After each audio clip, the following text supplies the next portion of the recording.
ప్రార్థన వింటాడు తండ్రి ఆయన, జవాబు ఇస్తాడు దేవుడు ఆయన. ఆయన మాటకు అసాధ్యం లేదు, ఆయన ప్రేమకు హద్దులే లేవు.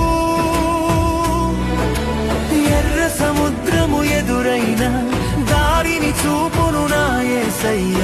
అబ్రహాముకు తోడైన వాడు, ఇస్సాకును దీవించిన వాడు, నీ మొరాలకించి దిగి వచ్చును, నీ బ్రతుకును మార్చివేయును.